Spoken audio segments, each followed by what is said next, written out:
Seguindo as nossas aulas de micologia, em aulas passadas nós falamos sobre cromomicose, hialofomicose, feofomicose. Hoje então a gente vai falar sobre micose sistêmica. O que vem a ser a micose sistêmica?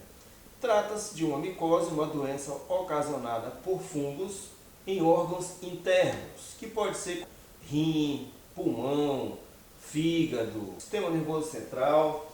Então, alguns fungos costumam fazer patologias nesses tecidos internos.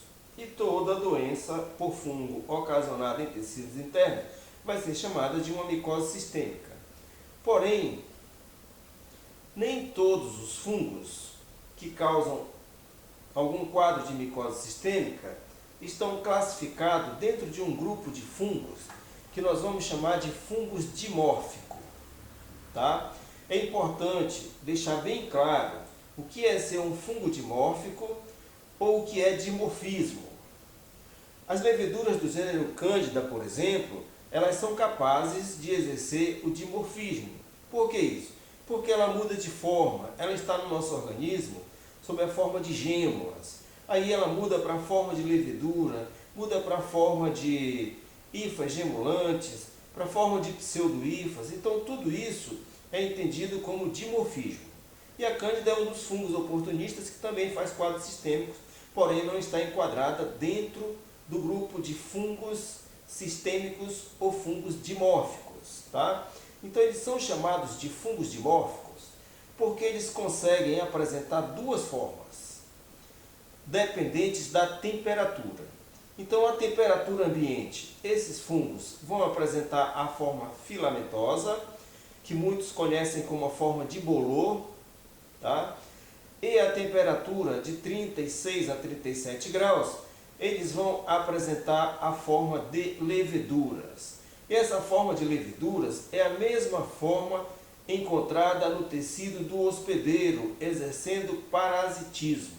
Então a gente pode classificá-la também como forma parasitária. Fazem parte desse grupo algumas espécies de fungo. Hoje nós vamos falar apenas sobre fungos causadores de blastomicose. Quem são esses agentes? São Paracoccidioides brasiliensis, que vai causar um tipo de blastomicose que nós chamamos de blastomicose sul-americana, também conhecida aqui como paracoccidioidomicose. Ela é ocasionada por um fungo chamado de Paracoccidioides brasiliensis. Tá? E ele é denominado assim porque ele foi estudado primeiramente no Brasil pelo doutor pesquisador Adolfo Lutz em 1908 e depois, mais tarde, em 1910, por Alfonso Esplendor. Então, Adolfo Lutz foi o primeiro pesquisador a descrever a patologia, tá? A descrever a patologia que a gente, durante a aula aqui, a gente vai observar as formas que ela pode apresentar. O Alfonso Esplendor descreveu o fungo, denominando então o fungo de Paracoccidioides brasiliensis. Então, o que sabemos sobre esse agente, primeiro, Paracoccidioides brasiliensis? Sabemos então que ele ocorre mais em homens que em mulheres. Por que nas mulheres, apesar de homens e mulheres, tá? Que trabalham no campo, que vivem da lavoura, enfim, que têm contato com a natureza, com campos, com florestas, tá? Nos interiores, principalmente da Amazônia e na região de São Paulo também, e apenas o homem desenvolve mais essa doença. Não quer dizer que a mulher não desenvolva, ela também pode desenvolver, mas o homem desenvolve mais. E a mulher que mais apresenta esse tipo de patologia entre as mulheres vai ser criança antes da menstruação e depois a mulher após o início da menopausa. Por que isso? Porque a mulher na idade de procriar, ela apresenta uma grande concentração de esteroides, tá? Que vão impedir a transformação da forma infectante do fungo, tá? Em forma parasitária. Então, o que o indivíduo vai adquirir na natureza são microconídeos desse fungo, podem ser artroconídeos algumas vezes, aleurioconídeos também. Então são essas estruturas que são dispersas pelo ar e estão na natureza, até porque elas são carreadas pelo vento ou encontradas em fezes de morcego ou de algumas aves, então ela tem um contato mais próximo com o solo. Então todos que labutam nesse ambiente, né, rural são passíveis de adquirir o fungo. Porém, como já disse, está aqui no slide, no homem ele vai desenvolver a patologia com mais facilidade. Já na mulher não, porque ela é protegida pelos esteroides.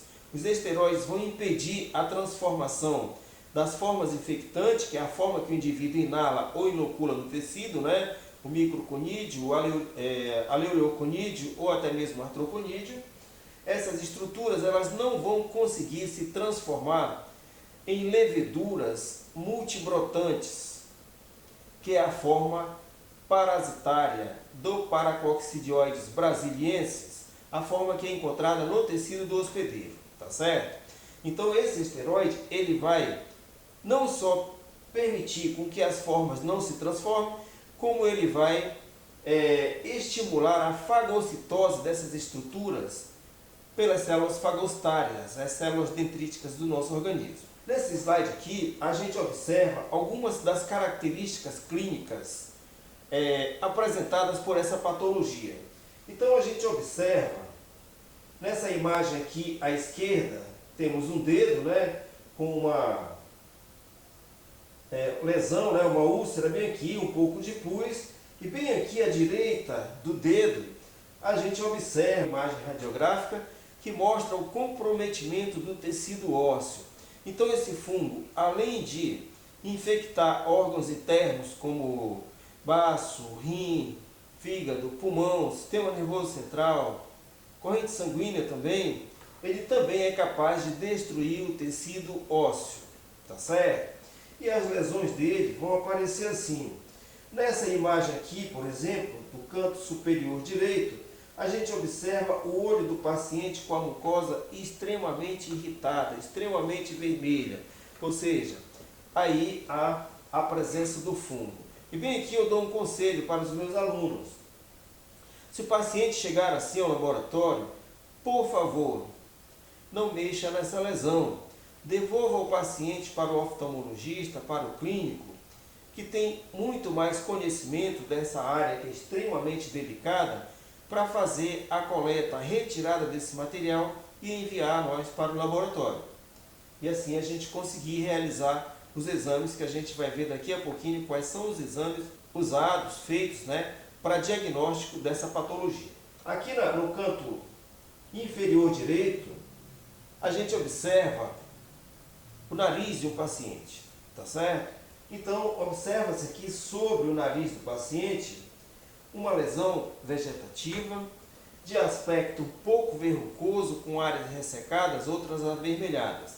Então, isso também é característico de paracoccidioidomicose tegumentar, mas aqui também vai outro conselho para quem reside na Amazônia, em áreas endêmicas para leishmania.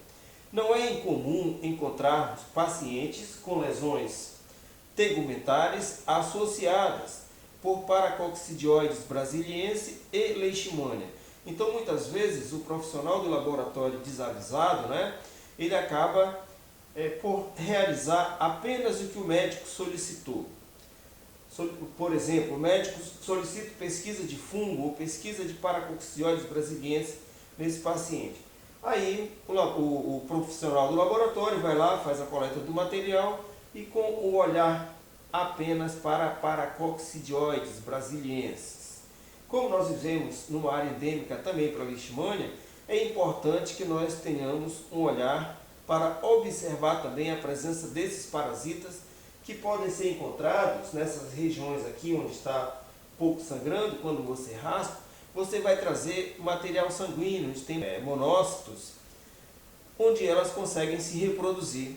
E aí então você faz o diagnóstico de micose e de parasitologia para o paciente, fazendo com que ele provavelmente obtenha cura. Okay?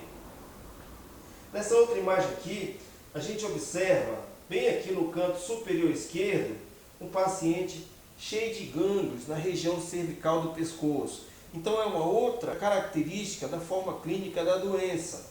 Tá? E esses nódulos, muitas vezes, eles se formam à distância do foco inicial, que na maioria das vezes ocorre pela mucosa da boca ou do nariz, ou então pelo tecido pulmonar, através da inalação dos propágulos que a gente falou lá no início, que são as formas infectantes. Então, depois de um quadro pulmonar, muitas vezes sana o quadro pulmonar, e esse fungo então cai na corrente sanguínea ou corrente linfática e vai parar em outros tecidos, infartando gânglios linfáticos. Muitas vezes esses gânglios aqui, quando a gente aspira, ele está cheio de formas parasitárias do fungo, que são leveduras multibrotantes ou até mesmo gêmulas, mas com dupla membrana, e a membrana interna desse fungo é refringente. Isso caracteriza ele diferente dos outros. E apresenta duas formas clássicas na forma parasitária, que é a multibrotante e a forma de Micke, que a gente vai observar daqui a pouco em outros slides. Tá? Então aqui embaixo a gente observa, no canto inferior esquerdo, a boca do paciente com algumas lesões, e aqui no canto inferior direito, a gente observa a glande do paciente com a metade, tá, lesionada por paracoccidioides brasiliensis. Muitas vezes, quando essas lesões ocorrem na mucosa, elas ficam sangrando, tá, com facilidade, sangra ao toque. Então, alguns pacientes às vezes chegam ao laboratório com biópsia para pesquisa de células neoplásicas, para fazer exame anatomopatológico no sentido de identificar carcinoma, tá certo? E aí a gente acaba se deparando com estruturas fúngicas multibrotantes na forma de Micke e com a membrana interna refringente, né, caracterizando então a forma parasitária do paracoccidioides brasiliensis. Diagnóstico laboratorial da blastomicose sul-americana, da paracoccidioides brasiliensis. Isso aqui é importante para quem trabalha em laboratório também, tá? Então, os espécimes clínicos, os materiais que a gente pode receber ou coletar para fazer o diagnóstico da doença. Material respiratório, aqui vai escarro, vai lavado broncoalveolar, vai secreção traqueal e muitas vezes até biópsia pulmonar. Exudado purulento de lesões como aquela do dedo que a gente observou lá atrás, ou de outras lesões na superfície corporal que ele pode apresentar também. Tá? E a biópsia? O conselho aqui é, se você é micologista, tá? Trabalha no sentido de identificar fungo, todo material que chegar para você é um material interessante para você fazer uma cultura, mesmo que o médico não tenha solicitado. Você vai nesse sentido ajudar então o paciente e o clínico. Então, exija que o seu material biopsiado, seu fragmento de tecido, seja de qual for o tecido, que ele chegue no laboratório para você em solução fisiológica, tá certo? Em soro fisiológico, para que o fungo permaneça viável para cultivo, ok? Quando vem, muitas vezes vem casado, a biópsia para fazer pesquisa de fungo, cultura para fungo e histopatológico, então ele vai seguir para o setor de anatomopatologia. Alguns profissionais desavisados acabam coletando esse fragmento e colocando direto no formol a 3% ou então no álcool para conservação. Vai conservar o tecido, a arquitetura do tecido para o estudo anatomopatológico, mas você vai estar inviabilizando o material destinado à cultura, tá? Então por isso é importante, mesmo assim, dá para fazer o diagnóstico microscópico através do histopatológico, tá? Mas se você pretende cultivá-lo, e eu te dou um conselho, cultiva todo o material que chegar para fazer micológico, faz uma cultura associada. Isso vai te dar mais experiência na vida também, ok? Então, o conselho é todo material que vier em biópsia, ele tem que vir no soro fisiológico. Você retira uma parte para você, a outra parte você leva para a patologia imediatamente, que eles vão tratar com formol, resolvido para os dois casos. O fragmento que ficar para você, ele precisa ser macerado, tá? Todo macerado, para a partir daí você realizar os seus testes, tanto de pesquisa com KOH a 10 ou 20%, né, que é o hidróxido de potássio, ele precisa ser a 10 ou 20%, vai funcionar, ou até mesmo para você fazer imprint em lâmina e colorir depois por outros corantes. Existem vários corantes aí no mercado, tá? A gente vai apresentar aqui durante a aula 2 corantes. Um já sacramentado no mundo inteiro há muitos anos, e o outro é um corante experimental, que eu venho falando em outras aulas também. Só voltar e assistir micose subcutânea, feofomicose, alifomicose, que está falando dele lá também, tá certo? Com bom resultado, vale a pena observar. Então, esses materiais recebidos, a gente prepara a lâmina, observa a fresco com o KOH, né, com hidróxido de potássio, ou então faz a coloração. De qualquer uma dessas formas vai dar para a gente observar. Então aqui está o exame direto, né, desses materiais, a gente pode fazer com KOH a 10 ou 20%. O histológico, se você precisar, você solicita uma lâmina na patologia para você analisar também. Já vem corada de lá com a hematoxilina e eosina, mas a coloração mais utilizada lá para esse tipo de tecido, para essa pesquisa, vai ser o Gro-Coat, que a gente vai observar daqui a pouco. Existe também o PAS, existe uma série de colorações utilizadas na anatomopatologia destinados à pesquisa de fungo também. Cultura. Para falar de cultura desses agentes, a gente demora um pouco mais, porque você precisa realizar 2 culturas desse tipo de material. Você faz uma a temperatura ambiente, onde vão crescer colônias filamentosas, de micélio curto, de um aspecto um pouco algodonoso, de cor branca, verso incolor, tá? Alguns descritores dizem que ela lembra um milho estourado, uma pipoca, né? Na observação macroscópica dessa colônia.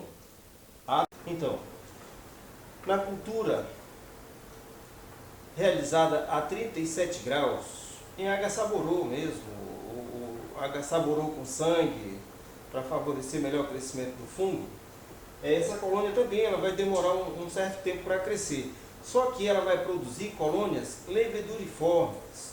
Algumas cepas produzem umas colônias cerebriformes também. Tá? Na microscopia dessas colônias, nós vamos observar leveduras em forma de mic, leveduras multibrotantes ou gêmulas isoladas, mas todas vão apresentar a dupla membrana refringente, que é o que caracteriza o Paracoccidioides brasiliensis. Tá? Então, só para a gente lembrar do que a gente falou lá no início, a forma parasitária ou forma tecidual desse fungo no paciente é igualzinho à forma produzida em cultura 37. Então, o fungo produz no tecido humano o que eu posso reproduzir a 37 graus, tá certo? E a temperatura ambiente ele vai fazer a forma de filamentos que a gente acabou de falar. Existe também diagnóstico sorológico, que a gente não vai tratar aqui, senão vai se estender muito, né?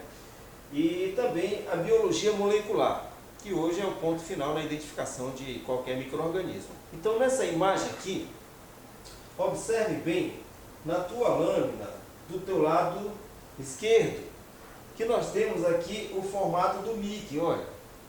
Só observar aqui no meio, a cabeça, aqui eu tenho uma orelha e aqui embaixo eu tenho outra orelha, ok? Então, essa aqui é a forma de mic clássica, que o Paracoccidioides apresenta. Isso é um preparo a fresco, tá certo? É de um gânglio cervical do pescoço de um paciente. Então, o material purulento revelou estruturas assim, ok? Isso caracteriza o Paracoccidioides brasiliensis, falando microscopicamente, ok? Nessa outra aqui, do teu lado direito, tu tens um fundo verde e umas estruturas escuras, pretas. Aqui no centro a gente tem uma gêmula, tá? A célula mãe, e em volta dela a gente tem várias outras estruturas brotantes. Então trata-se de uma levedura multibrotante, tá? e quando colorida pelo Grocô, ela vai dar o fundo verde, a coloração, e destacando então o fundo corado de preto, tá? Isso é impregnação pela prata. Coloração um pouquinho cara nesses tempos escassos de dinheiro, tá ok? Mais na frente eu vou apresentar uma imagem para vocês de uma coloração barata e que funciona bem também. Então, aqui nessa imagem, a gente observa aqui na esquerda, parece mesmo uma pipoca estourada, um milho estourado, uma pipoca, né? Então, essa é a característica macroscópica da colônia do fungo, cultivado à temperatura ambiente, ok? Nesse outro frasquinho aqui no meio, também é filamentosa, e aqui, na nossa direita, a gente observa colônias leveduriformes de aspecto celeriforme, tá? Então essa aqui da direita, ela é cultivada a 37 graus, é na estufa, onde o fungo vai reproduzir a forma parasitária, a forma de levedura. Vejamos nessa imagem aqui, que eu acabei de falar para vocês, com relação à coloração, né? Então isso daqui é material colorido pelo corante, que eu falei que é mais barato, né? Então observa aqui no teu canto superior direito da imagem que você tem a cabeça do Mickey de novo, né? Cabeção aqui e as duas orelhas, tá? Então isso é característico do Paracoccidioides brasiliensis. E se a gente observar aqui, esse corante experimental que eu tenho me referido sempre, ele marca muito bem a parede do fungo. Você observa que o centro é um pouco roxo e a borda dessa estrutura, ela fica bem escura. A gente consegue ver isso aqui também, ó. Aqui temos de novo leveduras multibrotantes, apresentando também essa característica de centro roxo e a superfície do fungo bem marcada, bem escura com o corante, tá? Então esse corante aqui é baratinho, você gasta hoje cerca de R$20 para produzir 1 litro, que dura uma eternidade para ser gasto, e você vai utilizar uma gotinha para atingir um esfregaço, e em 5 minutos no máximo ele está pronto para ser observado ao microscópio, enquanto que o Grocô só de coloração demora 2 horas. E o valor, então, para montar essa coloração é bastante dispendioso. Então, eu penso que vale a pena, mais tarde, a gente investir nessa coloração aqui para identificação de fungos. Não funciona só para o paracoccídeo, funciona para outros agentes também.